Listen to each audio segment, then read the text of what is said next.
ሀገሪቱ ሰላም ታጣለች፣ እርስ በርስ ጦርነት ይሰፍናል፣ ረሃብ ቸነፈር ይሆናል። በዚያ ጊዜ ጾሙ፣ ጸልዩ፣ አልቅሱ። በዛም አስቸጋሪ ዘመን ነው። በተነገረው ትንቢት መሰረት ትልቁ መከራ ገና አልጀመረም። ጥሩ ዘመን እንዳለ ይነግሩናል አባቶቻችን። ግን ያለውን ነገር ሰው የመትረፉ ነገር በጣም ከባድ ነው። ብዙ መከራም ፈተናም ገና ትልቅ የሚያጠፋ በሽታም እንደሚመጣ ነግረውኛልና እንደው ግን ተስፋስ የለንም ወይ? አሁን ያለው ህዝብ ከደህና የሚደርስበት የተወሰነ ሰው ነው እንደሚተርፍ ነው እንትን የሚባለውና በጣም አስቸጋሪ ነገር ነው። ምንም ትውልድ አይተርፍም። ከዚህ የስምንተኛውን ሺህ ውሃ አታቅምሰን ብለው የጸለዩ አባቶች እንዳሉ ነው በቤተክርስቲያናችንና አሁን ያ ዘመን ደግሞ የከፋ ዘመን የመጨረሻው ዘመን እንግዲህ የመጣበት ሰው የሚፈተንበት ሰው ያዘውን የሚያጣበት ወደፊት ግን የከፋ በሽታ አለ። ከዚህ ጦርነት አለ። ከጦርነቱ በኋላ በሽታ ይመጣል ብለው አሁን በሽታው ገና ነው። የተስተካከለ ሰው ይህን ዘመን አልፎ ከደህናው ዘመን ይደርሳል። ሰላም ጤና ፍቅር በረከት ይስጥልን። እንደምን ቆያችሁን ተመልካቾቻችን? ሰብለ ወንጌል ጸጋ ነኝ። በዛሬው ቆይታችን አንድ ትልቅ አባት ይዘንላችሁ ቀርበናል። አባታችን አባ ወልደና አኩቶ ለአብ ይባላሉ። ከሳቸው ጋር ጥሩ ቆይታ እናደርጋለን። ለህይወት የሚጠቅማችሁን ስለ ዓለማችን ስለ ሀገራችን የምንረዳበት ጥሩ ቆይታ ይኖረናል። እስከ መርሃ ግብራችን ፍጻሜ ድረስ አብራችሁ ቆዩ። እንዴት ነው አባ? ሰላም ነው? እግዚአብሔር ይመስገን ደህና ነኝ፣ ሰላም ነኝ። እንግዲህ አሁን ያለንበት ጊዜ የዓለምንም ሁኔታ ስንሰማ በዓለም ዙሪያም ትልልቅ የጦርነት ወሬ እየሰማን ነው የምንገኘው። እዛ ያለው ጦርነት እንደገና ሀገራችን ኢትዮጵያ ላይም ተጽዕኖ አለው። እንደገና ደግሞ የኛ የራሳችን የእርስ በርስ ጦርነት አለና እንደው ይሄንን ዘመን እንዴት ይመለከቱታል? እንዴት ያዩታል? ማለት እኔ ማለት ብዙ ጊዜ እንደዚህ ከእግዚአብሔር ጋር ከተገናኙት ሰዎች ጋር አንዳንድ በሚነግሩኝ ነገር በትናንትም እንደነገርኩሽ ቅዱስ ሚካኤል ታቦቱ ሲመለስ ሀገሪቱ ሰላም ታጣለች፣ እርስ በርስ ጦርነት ይሰፍናል፣ ረሃብ ቸነፈር ይሆናል። በዚያ ጊዜ ጾሙ፣ ጸልዩ፣ አልቅሱ። በዛም አስቸጋሪ ዘመን ነው ብለው እንደነገሩ አሁን በየቦታው ሲሉ ብቻ ያው ከነገሩኝ አንፃር አሁን ያለንበት ጊዜ ደህና ነው ብዬ ነው የማመሰግነው። ወደፊት የከፋ ነገር ይመጣል። ከዚህ በላይ ይሄማ እንደው ቀላል ነው እንደነገሩኝ ቀላል ነው። ምክንያቱም አሁን የኢትዮጵያን ጦርነትና የውጭን ጦርነት ስታዩ ራሱ ይለያያል። እኛ እኮ አሁን ያንን ስናይ የጅራፍ ግርፊያ ነው የምንለው። ጅራፍ ህፃናቶች የሚገርፉት የለም እንደዚያ ነውና አሁን በዚሁ በቃ ካለን እግዚአብሔር እንግዲህ በየቦታው የሚጸልዩትን ዝጓዋኖች በዚህ ቦታ ብዙ የዘጉ አባቶች ይመጣሉ ሲያጫውቱኝ ሲነግሩኝ ያለው ጊዜ መከራ እንደሆነ ነበረ እና እንደው በዚሁ በቃችሁ አገሪቱ ወደ ሰላም ከመጣች እስካሁን መከራ ይባላል። ግን ገና መከራው እንደ ትንቢቱ እንዳለ ነው የሚነግሩን። በተነገረው ትንቢት መሰረት ትልቁ መከራ ገና አልጀመረም። ትልቁ መከራ አልጀመረም። በሀገራችን ኢትዮጵያ ነው በዓለም በጠቅላላ ነው። ዓለም አስቸጋሪ ዘመን ነው። ምክንያቱም አስቸጋሪ ዘመን እርስ በርሱ ዓለም ትጠፋለች፣ ወደ መጥፋት ደረጃ ትደርሳለች የሚባል ትንቢት ነው ያለው። እንደውም ኢትዮጵያ በቅዱሳን ጸሎት የሰው ዘር ይተርፋል። ሌሎቹ ግን አስቸጋሪ ነገር ነው። እንደውም ይገርምሻል ኮቪድ በመጣ ጊዜ በሽታ ይመጣል ጸልዩ አልቅሱ ብለውን ሱባኤ እንገባለን። እኔ ሱባኤ ገብቼ ከቻይና በቻይና አውሮፕላን ቀጥታ አውሮፕላን ቦሌ ሪፖርት ላይ የቻይና አውሮፕላን ያርፋል። እዛ በአውሮፕላኑ ልክ አጋንንት ተጭኖ ይመጣል። አጋንንቱ ተጭኖ ሲመጣ በኋላ ቅዱስ ሚካኤልና ቅዱስ ገብርኤል ከአውሮፕላን ወርደን የምንገባበት ቦታ አለ አይደል? ወደ ከተማ የምንገባበት እዚያ ላይ ሆኖ ተመለስ መግባት አትችሉም፣ ሰይፋቸውን ይዘው ታዲያ ጽሁፉ ቅዱስ ሚካኤል ቅዱስ ገብርኤል የሚል ጽሁፍ ተጽፏል። ተመለሱ ይላቸው መግባት አይቻልም ብሎ ሲመልሳቸው ከዛ ከአውሮፕላኑ ከተመለሱ በኋላ ትልቁ አለቃው ዋናው አዛዡ አጋንንት ልክ እንደ እስትንፋስ ተነፈሰበት ወደ ከተማው። አይ የኮቪድ ተመልሷል፣ ግን በከተማው ላይ ተጽዕኖ ያመጣል። ተንፍሷል፣ አየሩ እስትንፋሱ ክፉ አይደለምና ተንፍሷል። በኋላ አባቶችንም ስጠይቃቸው አይ በሽታው ይገባል፣ ብዙ ግን ሰው አያጠቃም፣ እንደ ውጭ ሰው አያጠቃም። ወደፊት ግን የከፋ በሽታ አለ፣ ከዚህ ጦርነት አለ፣ ከጦርነቱ በኋላ በሽታ ይመጣል ብለው አሁን በሽታው ገና ነው። እንዴት ምን አይነት በሽታ እንደሚመጣ አልታወቀምና እንግዲህ እኛም እየጸለይን ነው። ያው እንደው ሱባኤም ሆነ አልሆነ እንግዲህ በምህላ ላይ ነው ያለነው እና ዘመኑ አስከፊ ነው። ሰው ወደ እግዚአብሔር ቢመለስ እግዚአብሔር ይመለስልናል። እግዚአብሔር የቅዱሳን ሀገር ስለሆነች የቃል ኪዳን ሀገር ስለሆነች እግዚአብሔር በዚህ የሰው ዘር እንደሚተርፍና ሰው ካላለቀሰ ካላዘነ ደግሞ እምነቱን በመከራ ካልመሰከረ አሁንም ማቱ ይቀጥላል። ይሄ ነው ያለው ነገር። አሁን ይሄ በውጭም እንግዲህ ትልልቅ ሀያላን የሚባሉ ሀገራት ናቸው የሚዋጉትና እሱን ሲያዩ አሁን አንዳንድ ሰዎች በቃ የመጨረሻው ዘመን ደረሰ፣ ዓለም ልትጠፋ ነው ይላሉ። አሁን እንደዛ ማለት ነው ወይስ ይሄኛው ሌላ ችግር ነው? ማለት ዓለም አሁን እግዚአብሔር እንደኑ ዓለምን አያጠፋትም። ዓለም ሰው በራሱ እርስ በርሱ ነው የሚጠፋው ነው ትንቢቱ። እርስ በርሱ ሀያላን መንግስታት እርስ በርሳቸው ይጠፋፋሉ። መጨረሻ ያለው ትንቢት እስራኤል ዓለምን ታጠፋለች ተብሎ ነው ትንቢት ያለው። እንግዲህ በአባቶች እስራኤል አጠፋም፣ ዓለምን ግን ታጠፋለች። እሷ ወደ ክፉ አቅጣጫ እንትን ካለች ዓለምን ታጠፋለች የሚል ትንቢት አለ። እንግዲህ ያን በሽታ ደግሞ ወደኛም ይዛመታል ግዴታ። እንግዲህ ምን አየሩ ከተበከለ የአየር ብክለት አጋንንት የሚሄዱት በአየር ነው፣ በንፋስ ነው የሚመጣ። በሽታ የሚመጣው በንፋስ ነው እና ንፋስ የማይደርስበት ሀገር ስለሌለ ያን ችግር እንግዲህ በሀዘን በትካዜ ካልሆነ አደጋ ነው። እንደገና ደግሞ በቤተ መቅደሱም በምዕመኑም እምነት የለም። ሁሉ የምታዩን ውሸት ነው። ከእምነት የራቀ ሰው ነው። እምነት እግዚአብሔር አለ መሄጃ ስለሌለው ብቻ ነው እግዚአብሔር አለ ብሎ በላይ የሚያመልከው እንጂ በስር የሚያመልክ ሰው የለም። በተለይ በእኛ ውስጥ አስቸጋሪ ዘመን ነው። የኛ በሽታ ነው ለቤተክርስቲያኒቱ የተረፋት። ሁሉም ሰው እግዚአብሔር አለ ብሎ ማመን ማለት በቃል ሳይሆን በህሊናው ነው። ወደ ነገስታቱ ስንሄድ እግዚአብሔር አለ ብለው ስላመኑ ነው የሚያዩትን ዓለም የተውት። ምንድነው ብርሃነ ዓለም ቅዱስ ጳውሎስ ለቆሮንቶስ ሲጽፍ የሚታየው ዓለም ለጊዜው ነው፣ የማይታየው ግን ለዘላለም ነው። ይሄን የሚረዳ ሰው ስለጠፋ ነው። አሁን እነ ቅዱስ ይምርሃነ ክርስቶስ፣ እነ ቅዱስ ገብረ ማርያም፣ እነ ቅዱስ ላሊበላ ሌሎችም ቅዱሳኖች የሚታየውን ዓለም 100% ስለናቁት ነው ቅድስና ያገኙት። የኛ 100% ቀርቶ 10% መብቱ እንዲነካ አይፈልግም። ነገሮች ሁሉ ተሟልተውለት እግዚአብሔር እንዲያመልክ ነው የሚፈልገው። ለምሳሌ እንደው ደግ ሚስት አግኝቶ 100% ንጹህ ሚስት አግኝቶ እግዚአብሔር እንዲያመልክ ነው የሚፈልገው። ግን ያቺ 40% ወይ 50% ከጎደላት በባህሪዋ የማትመቸው ከሆነ እግዚአብሔርን አይፈልግም። አይ ይችን ማስወገድ አለብኝ ሌላ ማንጣት አለብኝ ይላል።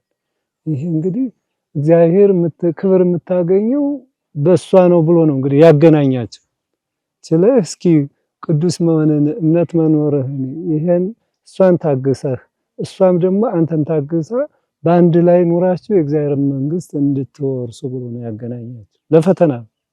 እግዚአብሔር እኮ ደግ ሰው መስጠት ጠፍቶት አይደለም። ደግን ከደግ ማገናኘት ግን ግዴታ የሰው ልጅ መፈተን ስላለበት ያነ በቃ ይሄ ፈተና እሷም ይሄ ፈተና ሲደርስባት እሱም ይሄ ፈተና ሲደርስበት አይ እኔ እንደዚህ ብዬማ መቀጠል የለብኝም። ትናንት ቤተክርስቲያን ቃለ መሐላ የፈጸመ ሰው ትናንት በቃው። አሁን ለምሳሌ ያፈጻጸሙ ነው እንጂ በተክሊል ማግባትና በስጋው ደግሞ ማግባት አንድ ምናኔ ህይወት። እኛም ቃል ኪዳን የምንገባው በቤተክርስቲያን ነው። እንደውም እኛስ ቃለ መሐላ የለብንም ስትመነኩሱ። አዎ ቃለ መሐላ የለብንም። እንደዚህ ብለን ቃለ መሐላ አንሰጥም። በቃ ቀርበን ወይም ደግሞ ስናመነኩስ የሚደገማለ ቃለ መሐላ ከእግዚአብሔር ጋር ግባ ተብሎ የሚነገረው ነገር የለም። ያው ንባቡ ይነበባል፣ ስርዓቱ ይደርሳል፣ መሞቱ ይነገረዋል፣ አንዳንድ ቦታ ይገነዛል። እንግዲህ ነፍሱ በነፍሱ እንጂ ስጋው ከዓለም እንደተለየ ይነገረዋል። ምክር ነው። የዚህ ግን በትዳር ዓለም አሁን ቃል ሰውን ስናጋባ በጣም ነው የሚከብደን። እኔ በጣም ነው የሚከብደኝ። ሰውም አላጋባም።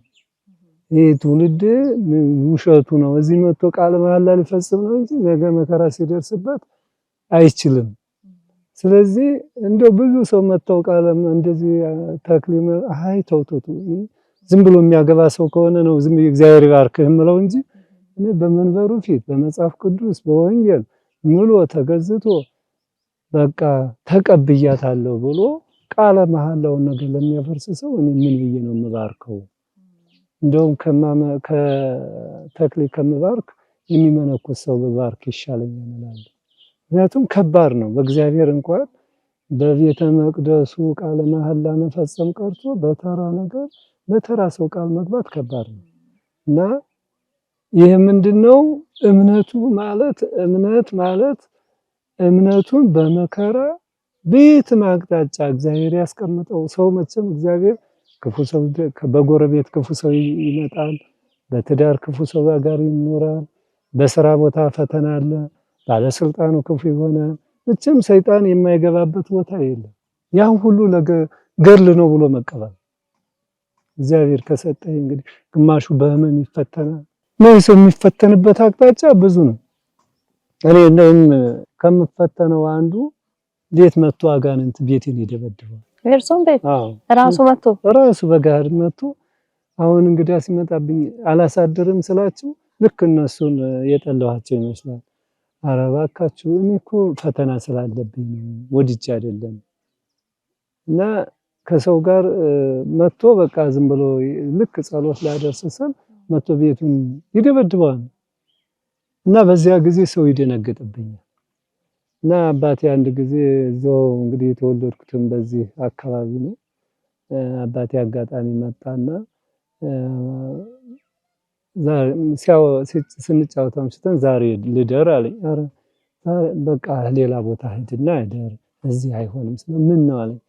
ሌት መንፈስ ይመጣል፣ በዛ ጊዜ ትፈራለህ፣ መጥቶ ይደበድብ እና ግዴታ እንኳን ደክሞ ዝም ብዬ ልተኛ ብል ፈራለሁ።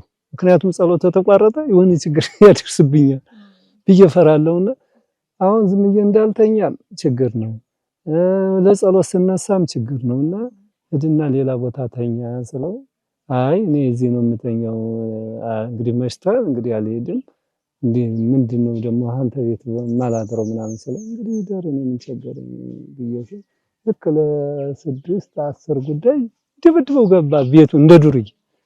አሁን ብለን ይልና ምንድነው የሚቆረቆረው? ማን ነው የሚቆረው? ሌባን ምንድነው? ኧረ ዝም ብለህ ተኛ፣ ዝም ብለህ እንዴ ወጥቼም አታለሁ አይደለም አጋንንት ነው፣ ዝም ብለህ ነው አንተ።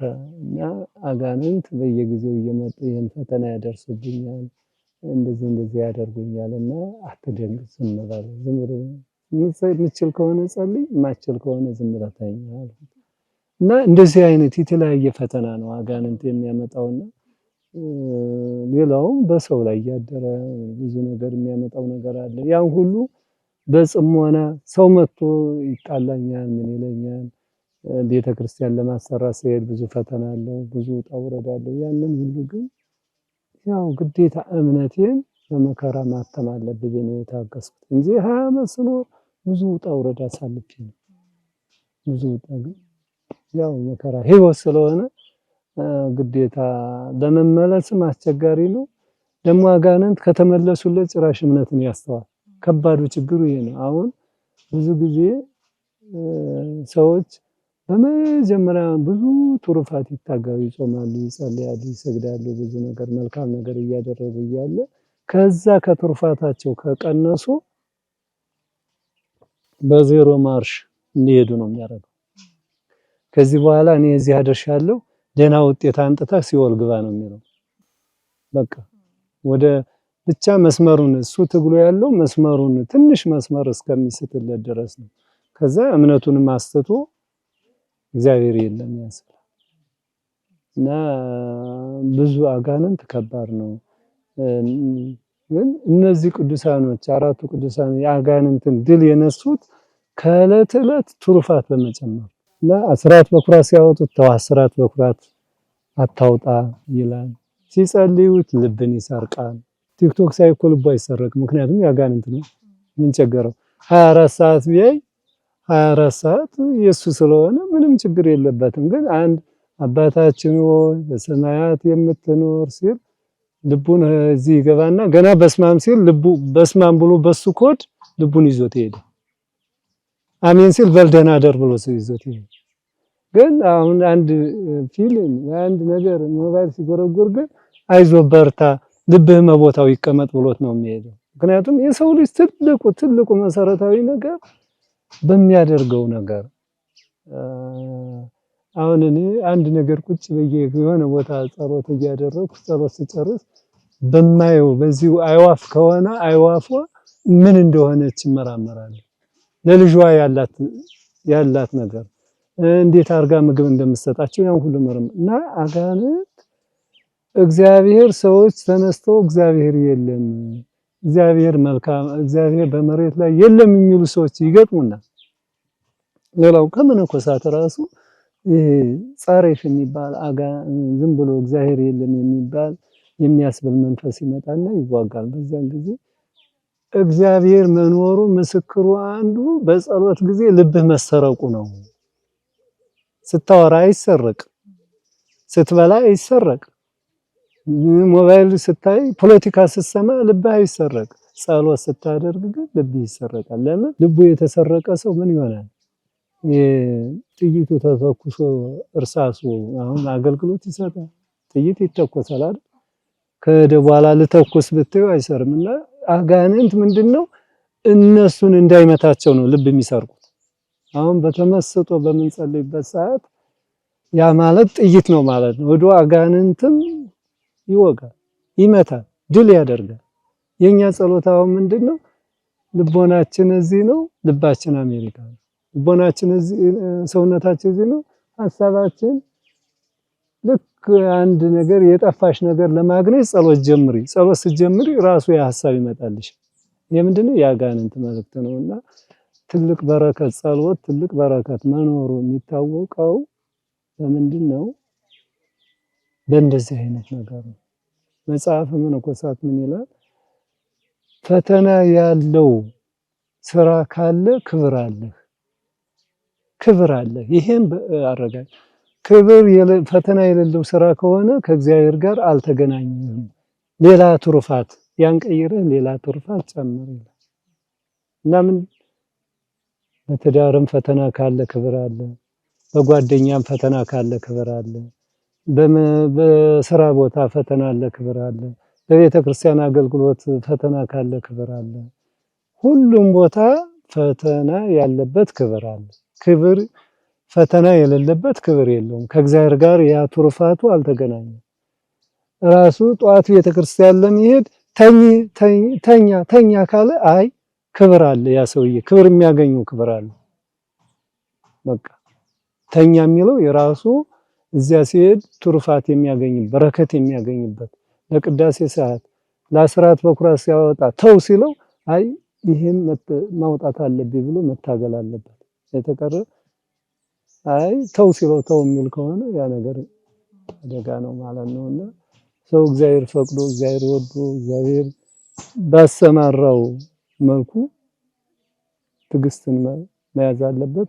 ፈተናን እንደ በረከት አድርጎ መጠቀም አለበት። ሰው ፈተና በቃ ሲገጥመው እግዚአብሔር አሁን ከኔ ጎኝቶኛል፣ ጥሩ ነገር ማግኘት እችላለሁ፣ ከወደፊት ያለው የእግዚአብሔር ቃል በእኔ ላይ አርፏል ብሎ ማመን አለበት።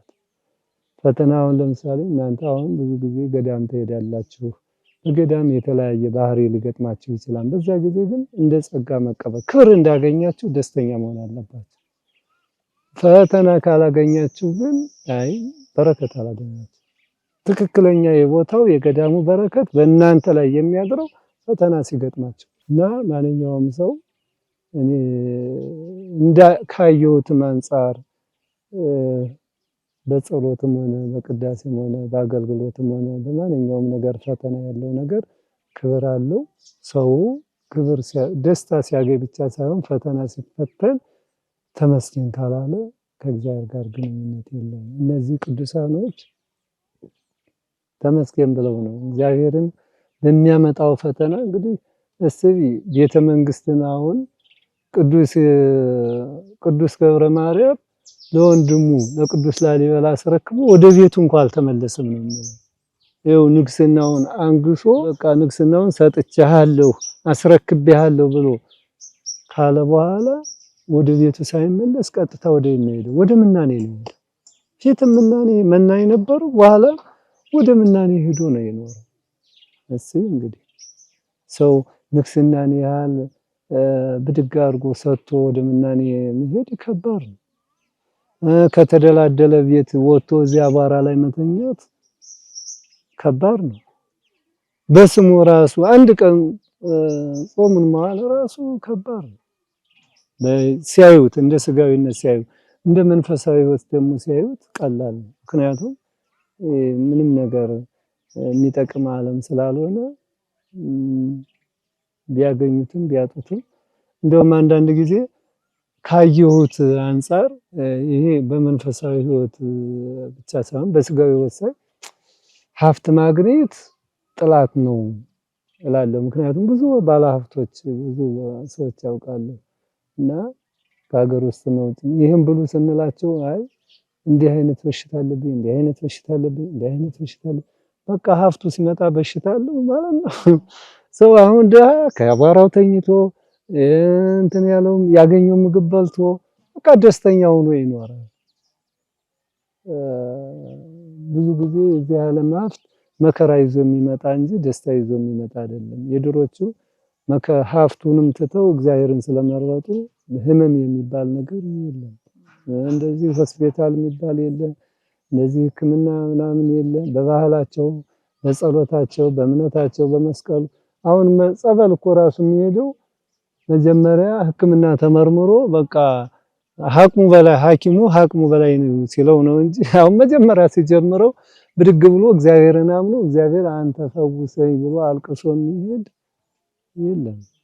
የኛ እምነት ደግሞ በጣም ከባድ ነው። ምክንያቱም ያቺ ሴት ሰው ሁሉ ሲጋፋ 12 ዓመት ደም የፈሰሳት እኮ ጨርቁን እንዲህ አድርጌ ብጨበጥ እድናለሁ ብላ ነው። እንደዚህ አይነት እምነት ሊኖረን ይገባል። እግዚአብሔር ያድነኛል፣ እግዚአብሔር መልካም ያደርግልኛል፣ እግዚአብሔር በመሬትም በሰማይም ጥሩ ነገር ያደርግልኛል ብሎ 100% ማመን አለበት እና መጀመሪያ ሐኪም ቤት ይሄዱ አይሄዱ ሳይሆን እምነቱ ትልቅ ትኩረት መኖር አለበት። ትልቅ ትኩረት ካለበት እምነት የማያደርገው የማይሰራው ነገር የለም። እንደውም ግብጽ ቤተክርስቲያን አይቻለሁ። የግብጽ ቤተክርስቲያንና የኛን ቤተክርስቲያን ሳየው እኔ አሁን መነኩሴ ነኝ። እንደ ሌላው ሰው የሌላውን ሰው እምነቱን አላውቅም። በእኔ ግን እንኳን ምንኩስና እምነትን ገና አልተቀበልኩም ነው ያልኩት። እምነትን ክርስትና ገና ከኔ ህይወት አልገባም። አልፎ ምንኩስና ቀርቶ ህይወቱ አልገባም። ምክንያቱም ሲያዩ እንግዲህ ቆሜ አስቀድሻለሁ፣ አይቻቸዋለሁ እንዴት እንደሚቀድሱ እንዴት እንደሚሉ ሳይ እግዚኦታ በእነሱ ቋንቋ እግዚኦ ሲሉ እንባቸው ይወርድ ነው ስል እግዚኦታ እያሉ ነው ብሎ ነገረኝ። አንድ ያው እንትን ኤርትራዊ መነኩሴ ነበርና አማርኛ ይችላል፣ አረብኛ ይችላሉ ሰውየው። እሳቸው እዛ ቁመን በአማርኛ እሳቸው ይነግሩና እንዴት ያው ምንድነው የሚሉት እያልን አንደኛ ሁለተኛም በስርዓቱ እናውቀዋለን ምን ስርዓት ስለሚደርስ እዚያ ስንል በቃ እንደዚህ አይነት ህይወት ያስፈልጋል።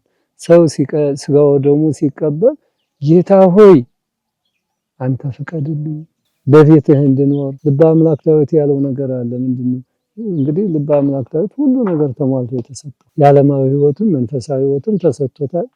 በዓለማዊ ህይወቱም በመንፈሳዊ ህይወቱም ሁለቱንም እግዚአብሔር ሰጥቶታልና ግን መጨረሻ የጠየቀው ጥያቄ እግዚአብሔር ሆይ አንዲት ነገር እለምንሃለሁ እሷንም እስከ ዕለተ ሞቴ ድረስ በቤትህ እንድኖር ፍቀድልኝ። በቃ አሁን ልጆቼ አሁን ሀብቴን አሁን ንግስናዬን አሁን ይሄን ብሎ ጥያቄ አላቀረበም። የጠየቀው ጥያቄ በቤትህ እንድኖር ፍቀድልኝ ነው። አሁን ሰባኪ አሁን ለምሳሌ አንድ ሰባኪ ብድግ ይልና እግዚአብሔርን ሳይጠይቅ ይሰብካል፣ ያወርደዋል። ያ ስብከት ግን እንኳን ሰውን ሊመልስ ራሱንም አይመልስም። ምንድነው መጀመሪያ ከመስበኩ በፊት ጸሎት ያስፈልጋል።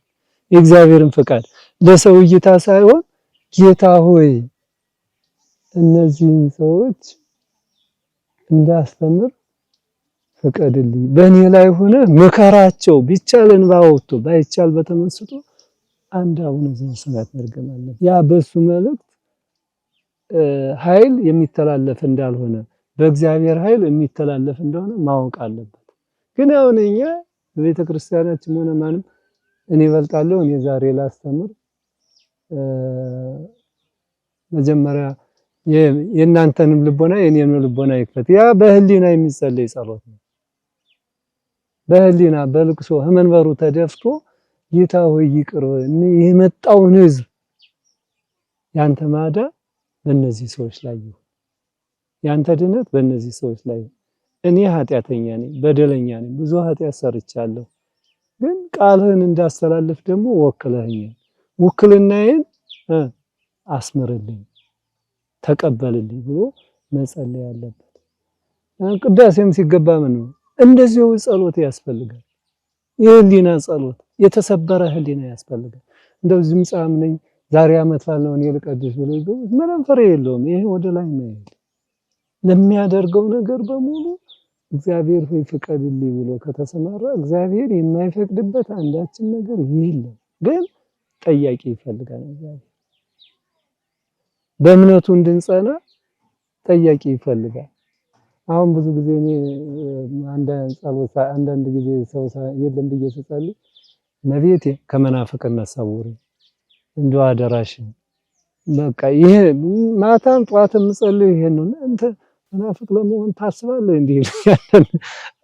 እናንተ አታውቁም። ይሄ መንፈስ አጋንንት ሰው ማለት ሪሞት ነው። ሪሞት በቃ ሪሞት ይዞ አጋንንት ጠቅ ቤት ላይ እንደ ቴሌቪዥኑ መለፍለፊያ አይቀርምና ያ ሪሞቱ እንዳይመጣብኝ ነው የምጸልየው። ሰው ባወቀ በሰፋ ቁጥር በተመራመረ ቁጥር አጋንንት ሪሞት ይነካና እንደውስ እስኪ መናፍቅነት አስተምራለሁ ብሎ ያስተምራል። ስለዚህ የመናፍቅነት ህይወት እንዳይመጣ ጸሎት ያስፈልጋል። ሰው አንደኛ ዘመንም ይሄ አሁን በቤተ ክርስቲያናችን ዘመነ ሰማዕታት፣ ዘመነ ሊቃውንት፣ ዘመነ ጻድቃን እንደዚህ ዘመኑ የተከፋፈለ ነው። አሁን ደግሞ የሰው ልጅ የሚፈተንበት የአውሬው መንፈስ የሰለጠነበት ሞባይል በሚባል መንፈስ አጋንንት ወደ መላው ዓለም የደረሰበት ነው። መላው ዓለምን በቃ አውሬው መንፈስ በሞባይል ምክንያት መንፈስ ተሰጥቶታል።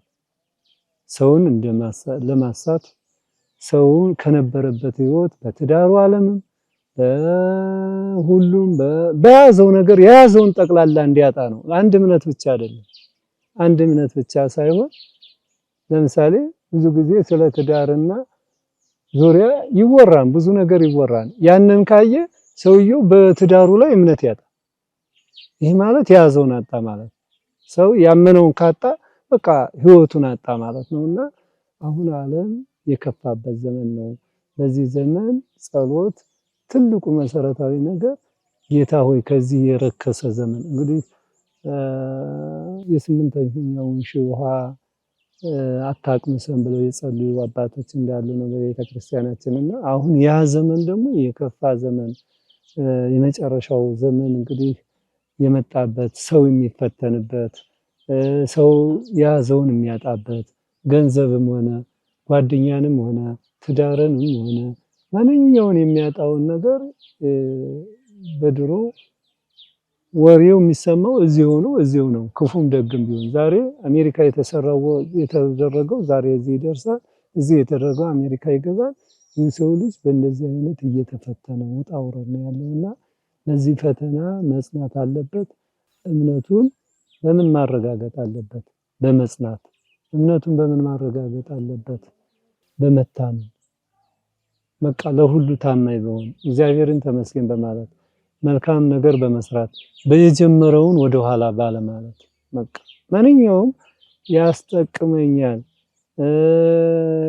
ይጠቅመኛል ከእግዚአብሔር ጋር ያገናኘኛል ብሎ ያሰበው ጧት ቤተክርስቲያን ሄዶ ኪዳን በማስደረስም ይሆናል በቅዳሴም ይሆናል ቤት በመጸለይም ይሆናል ለሰዎች መልካም ነገር በማድረግም ይሆናል ትሩፋት እግዚአብሔር ፈቅዶ ብቻ እግዚአብሔር ያሰማራው ብዙ ነገር ነው የሰው ስጦታው ብዙ ነው አሁን ቤተክርስቲያን ይሄን ቤተክርስቲያን አንድ ሰው ነው ይሰራል አሁን እኔ ስጦታዬ ቤተክርስቲያን አሰሩልኝ ወይም ታረቁልኝ ካልኩ ስጦታለኝ በቃ ስጦታዬ ነው ብዬ ምክንያቱም ከተሳካልኝ እግዚአብሔር ፈቅዶበታል ግን የኔ አሁን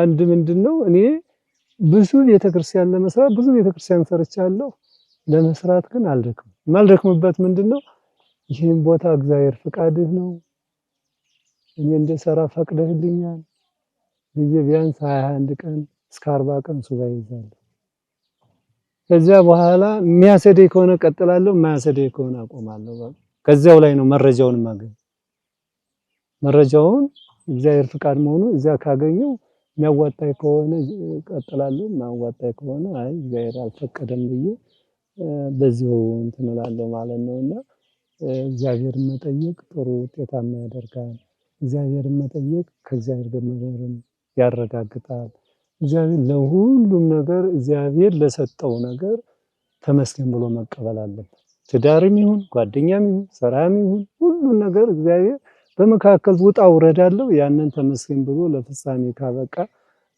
ትልቅ ትሩፋት አለው አንድ መጽሐፍ መንፈሳት አንድ ታሪክ ይገርምሻል ሁለት ባሕታውያን ይኖሩ ነበር በአንድ ቦታ ይላል እና አንደኛው መነኩሴ ተፈትኖ ያንደኛው መቁመን እየሰረቀ ይበላበታል በቃ ያ መነኩሴ ደግሞ አልናገርም ብሎ ሁሉ ጊዜ እንዳንድ ገለ ይዞ ታክሶ ይኖራል ያኛው መነኩሴ እየሰረቀ የሚበላበት መነኩሴ ደግሞ በሌላው ትሩፋቱ ሁሉ በጣም ጥሩ ነው ግን መንፈስ ፈትኖት እየሰረቀ ይበላልበት ነበርና ከዚያ በኋላ ሲያርፍ የዚያኛውን ክብር አየ የወንድሙን ክብር ይሄን ክብር እንዴት አገኘው ብሎ ሲጠይቅ ያንተን ሚስጥር ስላላወጣ ታግሶ ስለኖረ ነው ይሄን አንድ ቀን ሰረቀብኝ ራቡ አንጀቱ ራብ እንደ ጦር እየወጋው ራቡ ግን የሆነ እግዚአብሔር እንግዲህ ይሄን የሰጠኝ በረከት ነው ብሎ ስለተቀበለ ነው ብሎ መልአከ እግዚአብሔር ነገረው ያ መነኩሴም ለካ ከእግዚአብሔር ይሄ ሁሉ ከእግዚአብሔር ቤት ደርሶ እኔ እንጀራ ነው ብዬ ከእግዚአብሔር ቤት ደርሶ እንደገና ለሱ ክብር አሰጥቻለሁ ብሎ ንስሐ ገብቶ በሌላ ቦታ ዘግቶ ያለቀሰ ኑሮ ለክብር እንደዛው ወንድሙ በቃ ይላል እንግዲህ ከትሩፋቱ አንዱ ያንን የራሱን ጓደኛ ታግሶ ስለኖረ ያው እንግዲህ እግዚአብሔር በረከት አግኝቶታል እንደኔ ሁሉም እግዚአብሔር ፈቅዶ እግዚአብሔር በወደደው በትዳር ዓለምም ቢሆን ታግሶ እግዚአብሔር ሰጥቶኛል አንድ ቤተክርስቲያን ቃለ መሐላ ፈጽም ያለው ብሎ ችግር በመሰረቱ ችግር አዳም እግዚአብሔር እንግዲህ በቤተክርስቲያናችን አዳምና ሔዋንን ያገናኛቸው ማለት እግዚአብሔር ነው ሌላ ሰው አይደለም እንግዲህ እግዚአብሔር መጀመሪያ አዳምን ፈጠረ ከዚያ በኋላ ደግሞ ሔዋንን ረዳት ትሆን ብሎ ፈጠረልን እነሱ እኮ የሐሳብ ልዩነት ገጥሟቸዋል ውጣ ውረድ ገጥሟቸዋል ያ ራሱ ትምህርት ነው እግዚአብሔር ያገናኘው ሰው ፈተና ካለበት ሰው በሰውነቱ ያገናኘው እንዴት ፈተና ይጠፋ ስለዚህ ያን ፈተና አዳም ታግሶ እስከ መጨረሻው ምድነውም ባሷ ነው እንጂ ከተለየ አትድንም እንዳለው ሁሉም ሰው ለትዳሩ ክብር ቢሰጥ፣ ለጓደኛው ክብር ቢሰጥ፣ ለእግዚአብሔር ታማኝነትን ቢያደርግ እና አገራችን ወደ ጥሩ ነገር ይደርሳል። በረከትም እንደነ ቅዱስ እንደ ድሮ እንደዚህ እንደነ አራቱ ቅዱሳኖች ትልቅ በረከት ያገኛል። የምድራዊ ህይወቱም ድንገት ምድራዊ ህይወት ወጣ ገባ ነው፣ ግን የሰማያዊ የተደላደለውን ቦታ ያገኛል ነው እንደሚመለክት። እሺ አባ እንግዲህ አሁን እንደነገሩኝ ያለንበት ዘመን በጣም ከባድ ዘመን ነው። ራሱ በቤተክርስቲያን ዘመን ተከፋፍሏል። ቅድም እንዳሉኝ ዘመነ ሰማዕታት፣ ዘመነ ሐዋርያት እየተባለ ይሄ ዘመን ደግሞ እንግዲህ ያው ክህደት የበዛበት በሁሉም ነገር ነውና ብዙ መከራም ፈተናም ገና ትልቅ የሚያጠፋ በሽታም እንደሚመጣ ነግረውኛልና እንደው ግን ተስፋስ የለንም ወይ? በቃ እንደዚህ እንደጨለመብን ነው ወይ የምንቀረው? ተስፋስ የለንም? ተስፋው ማለት አሁን አንዳንድ ጊዜ በዚህ ከማነው ከሰሜኑ ጦርነት አንፃር ከእንግዲህ መልካም ቀን ነው እንደዚህ ነው ብለው ሲያወሩ ከኔ ከምሰማው ከማየው አባቶች ከነገሩኝ አንፃር አንዳንድ ቁጭ ብዬ ቤት ብቻዬን ስሆን እስቃለሁ። ምክንያቱም የተሳሳተ መረጃ ነው። አሁን ቀን የሚወጣው እኛ ከተወገርን በኋላ ምንም ትውልድ አይተርፍም ማለት የተረፉ የተወሰኑ ሰዎች እንደዚህ እምነታቸውን በመከራ ያረጋገጡ ሰዎች ናቸው የሚተርፉት። እኔ ከሞቱ ደግሞ ወጣም አልወጣም ያው የቀሪው ሰው ነው የሚረከበውና ብዙም ማለት ይሄ ያለው አሁን ያለው ህዝብ ከደና የሚደርስበት የተወሰነ ሰው ነው እንደሚተርፍ ነው እንትን የሚባለውና በጣም አስቸጋሪ ነገር ነው። እንግዲህ ሁሉም ወደ እግዚአብሔር ከተመለሰ ሁላችንም ሊያሳልፈን ይችላል። የእሱ ቸርነት መጠኑ ብዙ ነው። ማት የመጣውንም ወደ ላይ መመለስ ማቱንም ወደ ታይ ማምጣት የእሱ ቸርነት ስለሆነ እንደ ሰው ነው። ግን በአሁኑ ሰዓት የሰው ኃጢአት እንትኑ እየሞላ ነው። ኃጢአቱ ነው እንጂ ጽድቁ እያመዘነ አይሄድም። ምክንያቱም የቤተክርስቲያንም ስተች መነቃቀፍ ነው። በሁሉም መነቃቀፍ ነው። በሁሉም በየቀኑ የሚሰማው ኃጢአት ነው። በየቀኑ የሚሰማው ክፉ ነገር ነው። ያን ነገር እኛን እንዴት አድርጎ ያተርፈናል የሚለው ፍራቻ አለ። መልካም ቀን እንዳለ እርግጠኛ ነን። 100% አለ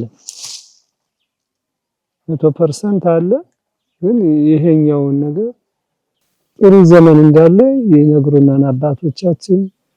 ግን ያለውን ነገር ሰው የመትረፉ ነገር በጣም ከባድ ነው። ወደ እግዚአብሔር የተመለሰ ሰው በስጋው ደግሞ በሥርዓተ ቤተክርስቲያን ያገባ ሰው ንጹሃን ሰው እንኳን ምንድነው እንኳን ጠማማ ሰው ጠማማ እንጨት አላስቀረብህም ብሎታልና አሁን እንጨት ትፈልጊ ጠፍቷል። እንደዚያው እንደ እንጨቱኛ ሲጠፋን እንደሆነ የሚል ፈራቻ አለ። ይሄ ነው እንግዲህ ያልተስተካከለ እንጨት እንኳን እንደማይቆይ የተነገረበት ሰዓት ላይ ስለሆነ አሁን እኛ እንዴት ብለን ነው የምንቀጥለው? ታማኝነት እምነት ከሌለው ሰው ልጅ ወደ ክፉ እምነት ማለት ድልድይ እንግዲህ ካለ መሻገር ይቻላል። እና እምነቱ ደግሞ ሳይሆን በሰው ልጆች ከራሴ ጀምሮ እምነት እየራቀ ነው እየሄደ ነው። መጾሙ፣ መጸለዩ፣ መስገዱ፣ ትሩፋት መስራቱ ሁሉም እምነቱን የሚፈልገው 100% በቃ ተመሻሽቶለት መኪና አግኝቶ ቤት አግኝቶ የውስጡን ቁሳዊ የሚያየውን ነገር አሟልቶ ነው እግዚአብሔር ማምለክ የሚፈልገው እንጂ በድህነት እግዚአብሔር በሰጠው ነገር ተመስገን አመሰግናለሁ። እግዚአብሔር ከሰጠው ስጦታ ሁለት ነው። እኔ እግዚአብሔር ከሰጠው ስጦታ ትልቅ ነገር ብዬ የማመሰግነው ሁለት ነገር ነው። አንድ ልጅ የሰው ልጅ ጤንነት እምነት ነው። አንድ ሰው ጤና ከሆነ እምነት ካለው ትልቅ ስጦታ ነው። ሁለተኛ ደግሞ ትዳር ካለው መልካም ትዳር እንደው ውጣ ወረዱ ሳይሆን የገጠር መንገድ ሳይሆን የተስተካከለ ትዳር ያለው ምንድነው የተስተካከለ የምንለው እኛ በቤተክርስቲያናችን በእምነታቸው ይጸኑ ቢያገኙ በፍቅር ሆነው የሚኖሩ ሰዎች ነው። ከእግዚአብሔር ጋር የሚኖሩ ፍቅር ሆነው ኑሯቸው የሚኖሩ እና ያን ነገር እነዚህ ሁለቱ እግዚአብሔር ከሰጠው ስጦታ ሁለቱ ነገር ጥሩ ነው ብዬ ነው የማምነው። እምነት፣ ጤንነት፣ ትዳር በቃ እነዚህ ተስተካክለውለት ያለ ሰው ምድራዊ ህይወቱም ሰማያዊ ህይወቱም ይስተካከላል። እነዚህ ያልተያለለ መቼም ያው ወጣ ወረድ ነውና ሰው በእግዚአብሔር ቤት ካልኖረ በጣም አስቸጋሪ ነው። እና እነዚህ የተስተካከለ ሰው ይሄን ዘመን አልፎ ከደህናው ዘመን ይደርሳል። የጾመ የጸለየ የሰገደ ሰው ከሰው ህይወት እንደውም ይገርምሻል ምን ይላል? አንድ ሰው ለመብቃት 3 መስፈርቶች አሉት ይላል። ለመብቃት እንግዲህ ለመብቃት 3 መስፈርቶች አሉት። አንደኛው ማንኛውንም የሰውን ዘር የኛ እምነት ልዩ የሚያደርገው ምንድነው? ማንኛውንም የሰውን ዘር በሙሉ ውድር ነው። እምነት ያምልክ ምን ይበል የራሱ ድርሻ ነው። ስለዚህ የሰው ልጅ እንኳን ለሰውን ዘር ቀርቶ አይዋፍም የመጡት እግዚአብሔር አስገኛላቸው ብሎ የሚያምን ሰው ነው አንደኛ መስፈርት። ሁለተኛ የምትወጂው ሰውና የምትጠይው ሰው ቢመጣ እኩል ማስተናገድ። በጣም የምትጠይው ሰው በጣም የምትወጂው ሰው ቢመጣ ልክ ያ ሰውዬ በደሉን ይቅር ብለሽ እንደምትወጂው ሰው ስታስተናግድ።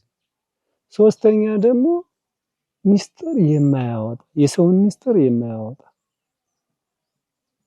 ምክንያቱም አይመለከተኝም የሚቀበር ለብቻው የሚጠየቅ ለብቻው እኔ ከዚህ ነገር አይመለከተኝም ብሎ እነዚህን ነገር የያዘ ሰው ነው የሚበቃው ይላል።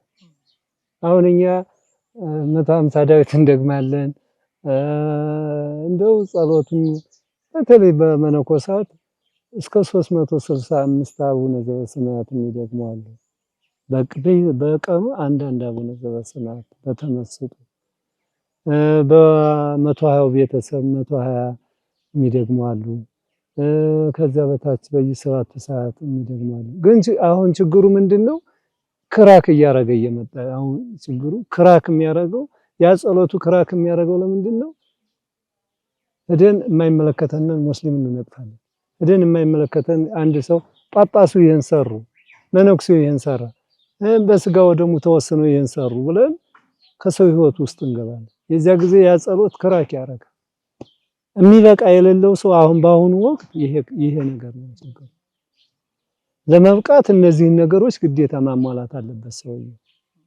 በቃ እነዚህን ነገሮች ካሟላ የሰው እግዚአብሔር የፈጠረው ፍጡር ነው ማመን አለብኝ ምሎ የሚቀበል የለም። ሁለተኛ ደግሞ ሰይጣን አስቶት ነው የሰራው ኃጢአት። እኔንም ሊሰድበኝ ሊጠላኝ የቻለው ሰይጣን ነው እንጂ እሱ አይደለም። እሱ ንጹህ ባህሪ ነው። ጥላቴ ሰይጣን ነው ብሎ አያምንም። እሱን እንደውም ለመግደል ሌላ ነገር ለመበቀል ነው የሚያስበው። ሶስተኛም የሰራውን ኃጢአት ያንን ነገር እድሜ ልኩን እያወራ ሰውዬው እኮ ንስሐ ገብቶበት ከእግዚአብሔር ጋር ታርቋል። ያ የሰራው ሰውዬ ታርቆ ምን ብሎ ጨርሷል። ንስሐውን ገብቶ ወደ እግዚአብሔር ቤት ተመልሶ ከእግዚአብሔር ጋር እርቅ ፈጽሟል። ያኛው ግን እርቅ አልፈጸመም። ዝም ብሎ እድሜ ልኩን እሱ ደግሞ ህይወቱ እኮ እንዲህ ነው ህይወት እንዲህ ሲያረግ እንዲህ ሲቀጥፍ እንዲህ ሲኖር የኖረ ሰው ደግሞ ዛሬ ቤተክርስቲያን ነኝ ገብቶ እንዲህ ነኝ ይላል። በቃ የዚያ ጊዜ የሱ ጸሎት ድሌት እየሆነ ይሄዳል። ምንም ነገር ከእግዚአብሔር ጋር ሊገናኝ አይችልምና ሰው እነዚህን ሶስቱን ነገር የያዘ ሰው ይሄን ዘመን ሊያልፈው ይችላል። ይሄን ነገር ለመያዝ ደግሞ ከባድ። እኔም ለያዘው ብሎ አልሆነልኝም። አንዱ ቄስ ሲበድለኝ ይሄን በድለኝ እያልኩ 30 ዘረዝር ነው። እና እነዚህ መስፈርቶች የኛ እምነት ልዩ የሚያረጋቸው ማንኛውንም ሰው በመውደድ የእግዚአብሔር ሁሉም የእግዚአብሔር ፍጡር ነው ብሎ ሰውን እኮ የምንለያየው ፍጡር ሌላ እንዳለ እግዚአብሔር 2 3 እንዳለ ስለምንመለከት ነው። እዚህ አንድ እግዚአብሔር አስገኛችን አንድ ከሆነ ሁሉም የእግዚአብሔር ሰው ነው ብሎ ማመን። እግዚአብሔርን መንቀፍ አይፈቀድም። ሰውን መንቀፍ ማለት እግዚአብሔርን መንቀፍ እና እነዚህን የችሎ እነዚህን የሞከረ ምንድነው እንትና አይልም። እንግዲህ ምንድነው አሁን የዘመናዊ ትምህርት የእናንተ ትምህርት አለ መስከረም አንስቶ እስከ ሰኔ አስተምሮ ነው ተፈተኑ የሚለው እንጂ እንደው ዛሬ ትምህርት ቤቱ ፈተና አለና ኑ ተፈተኑ አይልም። ምክንያቱም አላስተማረም እና አጋንንትም በዛ በሲስተሙ የገቡትን ነው የሚፈትናቸው በሲስተሙ ላይ። ምክንያቱም ወደ እግዚአብሔር የተጠጉትን የሚጾሙትን የሚጸልዩትን በትዳር ዓለም ያሉትን ከትዳሩ ዓለም በስጋ ወደም በተክሊል ተጋብተው እግዚአብሔርን የሚያመሰግኑትን አስራቱን በኩራቱን ጧት ለኪዳን መሸለ ቁርባን ለሚሉትን እነዚያን ነው እንግዲህ ያ ሰብስቦ የሚፈትናቸው። የዚያ ጊዜ እስኪ ሞክር ይለዋል። ሁላችንም እንወርቃለን። ምንም ነገር ውጤት ይጠፋል። ወደሱ ነው ይደለታለን። በቃ ይሄ ዘመን እንደዚህ እያለ ዘመናችን ያልቃል ማለት ነው እና መልካም ሰው ሲሰራ ፈተና እንዳለ ማመን አለበት ነው የኔ ዋናው መልእክት። አሁን ይሄ ያለንበት ሀገሩ ምን ይባላል? አሁን ያለንበት ቅዱስ ናኩቶ ቤተክርስቲያን መሀል ደብር ቅድስት ኪዳነ ምሕረት ቤተክርስቲያን ነው ያለነው። ወረዳው ምን ነው? ከተማው ሰሜን ወሎ ሀገረ ስብከት ቅዱስ ላሊበላ ከተማ አስተዳደር በቅዱስ ናኩቶ ቀበሌ ስር ከምትገኘው መሀል ደብር ቅድስት ኪዳነ ምሕረት ቤተክርስቲያን ላይ ነው። እንግዲህ ቅዱስ ናኩቶ እዚህ ሆኖ ሁለት አብያተ ክርስቲያናት ከሚገኙበት ቦታ ላይ ነው ያለነው። እንግዲህ ሰሜን ወሎ በጣም በርካታ ገዳማት፣ እዚህ አካባቢ ደግሞ እንደሰማሁት ብዙ ቤተክርስቲያን ብዙ ገዳምም አለና አብዛኞቹን እርስዎ ነው እያሰሩ ያሉት በተመለከትነው ማለት ነውና እንዴት ነው ጊዜ የሚበቃውት? ይህን ሁሉ ቤተክርስቲያን በጣም በተራራቀ ስፍራ ላይ የሚገኙ ቤተክርስቲያኖችን ያሰራሉ በተለያየ አቅጣጫ። በዚህ በቅዱስ ናኩቶ ላብና ባሽተን ማርያም አስተዳዳሪነት ብቻ አልተወሰኑም። ብዙ ጊዜ ስናቅ አስተዳዳሪ ሆኖ በተሾመበት ስፍራ ላይ ነው አንድ ሰው አገልግሎቱ የሚፈጽመውና እርስዎ ደግሞ በጣም በሩቅ ቦታም እየተጓዙ ብዙ ቤተክርስቲያን እያሰሩ ነው አሰርተዋልምና እንዴ ከምን የመነጨ ነው ይሄ ነገር? አንደኛ የእግዚአብሔር ፍቃድ ነው። እኔ ቤተክርስቲያን አሰራለሁ አስተዳዳሪነት እገባለሁ ብዬ አልወሰንኩም ነበር። እንደመነንኩት እንግዲህ መጀመሪያ ገዳም የገባሁት ዳጋ እስጢፋኖስ ነው። ከዳጋ እስጢፋኖስ ወጥቼ ወደ ብሕትውና ዓለም ነበረ መኖር የምፈልገው። ግን አባቶች ያው በብሕትውና አሁን አልተፈቀደልም፣ አሁን ቤተ ክርስቲያናት ነው የምታሰራው ብለው በዚያም በነገሩኝ መሰረት እንደ እግዚአብሔር ፍቃድ በየቦታው እየተዟዟርኩ አብያተ ክርስቲያናትን አሰራለሁ፣ እዚህ አስተዳድራለሁ። እረፍት የለኝም። እረፍት እንደ አጋጣሚ እናንተ ይችን 2 ቀን እናንተ ይዛችሁ ነው እንጂ ምንም ለደቂቃ ከአንድ ቦታ ብቆይ 30 ደቂቃ ወይም 40 ደቂቃ ቆይቼ ነው። አሁን ለምሳሌ እንግዲህ እናንተ ጋር ሆኜ ዋልድቢት ማርያም ቤተክርስቲያን የሚሰራውን አየሁ። እዚያው እንደገና ደግሞ ከትናንት እጄ ደግሞ መድኃኔዓለም የሚሰራ መቅረብ ያለበትን ነገር አቀራርቤ የሚከፈለውን ከፍዬ ያንን ነውና ያው የእረፍት ሰዓት የለኝም። ከዚህ ላይ ደግሞ የተጣላውን ሰው በማስታረቅ በመምከር ባለኝ ምንም በቂ ሙያ ባይኖረኝ እንኳን ባለኝ በተሰጠኝ እግዚአብሔር ፈቅዶ መጥኖ በሰጠኝ ነገር እንግዲህ ቤተክርስቲያን ማሰራትም ሆነ ሰውን ማስታረቅም ሆነ የወጣው አሁን እንደውም ባጃጅ መኪና የገባበት ወቅትና ሰዓት ነው። መጀመሪያ ስመደብ አሸተን ላይ መኪና አልነበረም። አሸተን እንጂ በዚህ በምታዩት ነው የምመጣው። እዚህ በእግር እዚህ ደርሼ እንደገና እዚህ ነው ሲቴዱ ያሳያቸዋል መድኃኔዓለም ቤተክርስቲያን ያሰራሁት እዛ አንስቼ እዛ እጄ እንደገና ተመልሼ ወደ ይመጣል እና አንድ ቀን ማድር በአንድ ቀን ከአንድ ቦታ ባደር እንጂ ሁለተኛ እንትን ማለት አልችልም። በህርኩበት ነው ማድር እና ያው እግዚአብሔር ፍቃዱ ነው እየተዘዋወርኩ አብያተ ክርስቲያናትን ታሪካዊ ቦታዎችን አባቶች የዘጉበትን ወደ ላይ አሁን ከዚህ ወደ 30 ኪሎ ሜትር 40 ኪሎ ሜትር ወደ ዋግምራ በየቦታው ነው የምንቀሳቀሰው። እንግዲህ በአገር ውስጥ በአገር ውጭ ያሉና በአገር ውስጥ ያሉ ክርስቲያኖች እየረዱኝ ከዚህ ደረጃ ደርሰው። ስለዚህ እርሱ አሁን በህቱና መኖር ነበር የሚፈልጉት፣ ግን ደግሞ የህይወት ዕድል ፈንታ በቃ ቤተክርስቲያን ማሰራት እንደሆነ ተነግሮት ወደዛ ህይወት ተቀላቅለዋል ማለት ነው። እዚህ ስፍራ ላይ ብቻ ከ20 ዓመት በላይ አይደል? 20 ዓመት አሁን 96 ነሐሴ 23 ቀን ነው እዚህ የገባሁት። ግን ስራ የጀመርኩት 97 ነው። ከ97 እስካሁን ድረስ ያው አለው።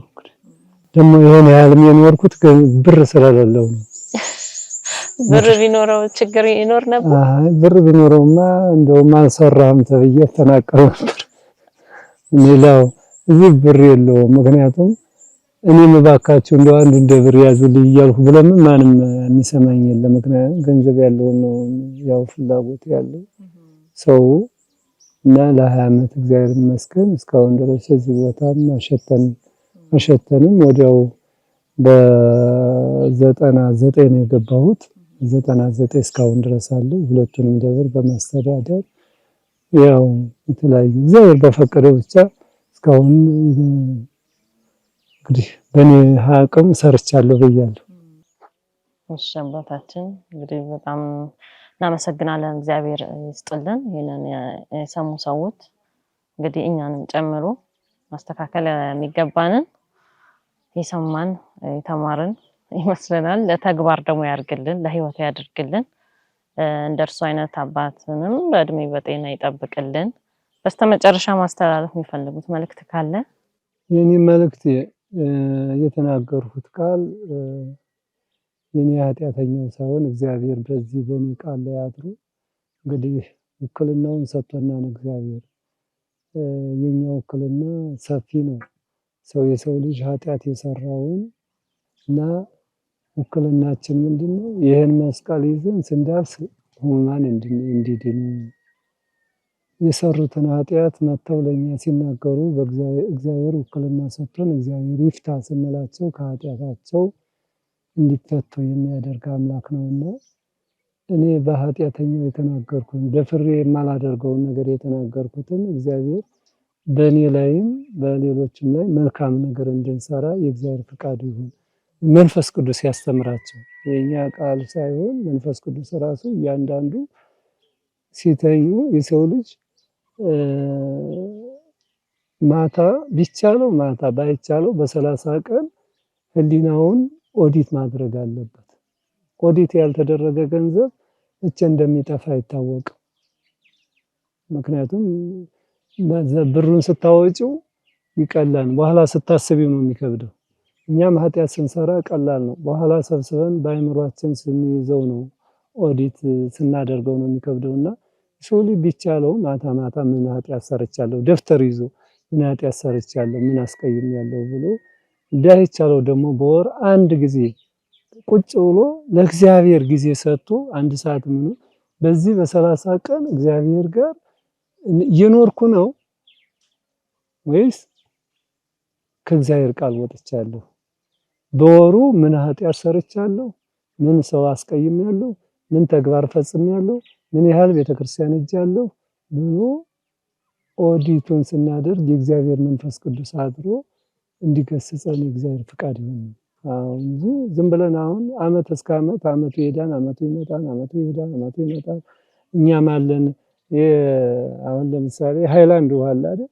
በእንትን በዚህ በመርፌ ብትወሽው ያ ውሃ ወዴት እንደሚሄድ አይታወቅም። ዝም ብላ ትንሽ ናት አትታይም። ከዛ ክዳኑ ላይ እንዳለ ጠብ ጠብ ጠብ እያለች ታልቃለች በጠብታ።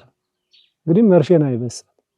የኛ ህይወትም አጋንንት ህይወታችን በስቶ አንዳንድ ኃጢአት እያሰራ ጠቅላላ ከመንፈሳዊ ህይወት እንዳይወጣ አእምሮን ኦዲት ማድረግ። ኦዲት ስናደርግ ደግሞ የእግዚአብሔር መንፈስ ቅዱስ በእኛ በህሊናችን አድሮ ጥሩውን ነገር እንድንመርጥ የእግዚአብሔር ፍቃድ ይሁን። በትዳር ዓለም ያለ ሰው ተመካክሮ ተወያይቶ እግዚአብሔርን ሽምግልና ሳይሆን ራስ ባልና ሚስት ራሳቸው ቁጭ ብለው መወያየት መፋቀር ራሱ እኮ ስተቱን ይሄ ችግር አለበት ይሄ ችግር አለበት ዝም ብለው እኮ በሆነ እሷ ማኩረፋ እሱ ማኩረፋው እኮ ነው ወደ ሽምግልና የሚሄዱት። ግን ወደ ሽምግልና ወደ ንስሐ አባት ከመሄድ በፊት ራሳቸው ቁጭ ብለው አንተ አንደኛ፣ ሁለተኛ፣ ሶስተኛ፣ አንቺ አንደኛ፣ ሁለተኛ፣ ሶስተኛ ይህ ውይይት በፍቅራቸው ያደርጉት የነበረውን ቁጭ ብለው በጠባቸው መዋየት አለባቸው። እግዚአብሔር እርዳን፣ ይህ መካከል የገባውን አጋንንት አርቅልን ብሎ በተለይ በትዳር ዓለም በዚህ ጊዜ ጸንቶ መኖር አስፈላጊ ነው። እግዚአብሔር የሰጠውን አደራ ለእግዚአብሔር ማስረከብ አለበት። አደራ ነው እና እግዚአብሔር ያለንበት አጽንቶ የእግዚአብሔር መንግስት እንድንወርስ የእግዚአብሔር ፍቃድ ይሁን። የነዚህ የዛሮችን መነኮሳት ሳይሆን የድሮችን ትክክለኛ አሁን በቃ ኦሪጂናል ፎርጅድ የምትሉት ነገር አለ። አሁን የድሮችን መነኮሳት የድሮቹ ቅዱሳን ኦሪጂናሎች ናቸው፣ ለእምነታቸው ጎበዞች ናቸው። የኛ ደግሞ አሁን ያለ ነው እንደዚህ ሙሉ ፎርጅድ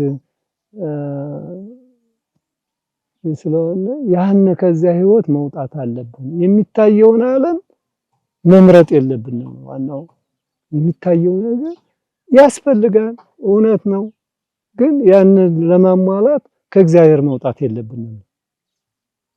ከእግዚአብሔር መውጣት የለብንም። ይሄኛውን ዓለም የዓለም እስር ቤት ነው። እኛ እኮ እንደው መቼም እንደው አንድ ነገር ምንድነው ሕፃን ሲወለድ እኮ የዓለም እንደማይሆነው እያለቀሰ ነው የሚመጣው።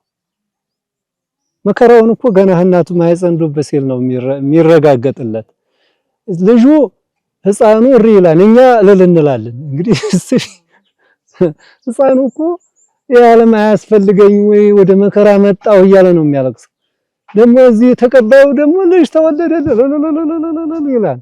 ልጁ ያኛው መጪው የሚኖረው ሰውዬ አያስፈልገኝም እያለ እያለቀሰ እየመጣ እኛ ደግሞ እልልታ እንላለን። በኋላ ደግሞ ከእስር ቤት ተፈቶ መሞት ማለት ከእስር ቤት መፈታት ነው። በቃ ተፈታ ሰውዬው ሄደ ከዚህ ዓለም። ያው በኃጢአት የኖረ ሰው መከራ ነው።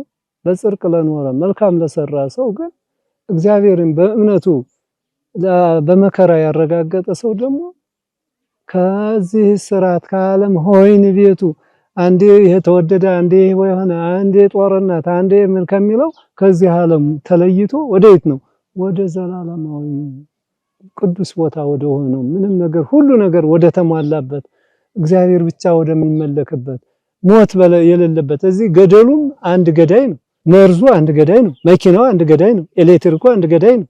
ሁሉ ነገር በዚህ ሁሉ ነገር ገዳይ ነው። እዚያ ግን ገዳይ የሌለበት አንድ እግዚአብሔር ብቻ ያለበት ሀገር ነውና ወደዚያ ስንሄድ ደግሞ ሰውየው የተመስገን እያላመሰገነ ሲሄድ ደግሞ እኛ እያለቀስን መሸኘት ተቀያየረ ሐሳቡ ማልቀስ ያለብን ልጅ ወደዚህ ዓለም ሲመጣ ነበር። ሲሄድ ማልቀስ አልነበረብንም። ወደዚያው እንግዲህ ወደ እግዚአብሔር ነው የሄደው ብሎ ማመን ነበር። ግን ይሄ ሁሉ አልተሳካም። ዓለም መቼም ግልብጦች ናት። በዚህ ስለሆነ እግዚአብሔር መልካም ነገር ያሰራን። እግዚአብሔር የቅዱሳኖቹ እንግዲህ ኢትዮጵያ የተሰወሩትም ያልተሰወሩትም መልካም የሰሩት አባቶች ዛሬም አሉ።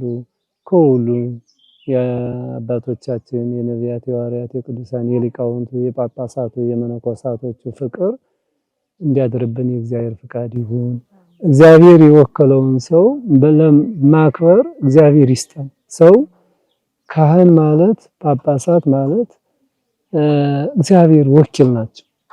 እንግዲህ እግዚአብሔር ወክሎ ያስቀመጠውን ሰው በዝቅተኛ ማለት ኃጢአት ነው።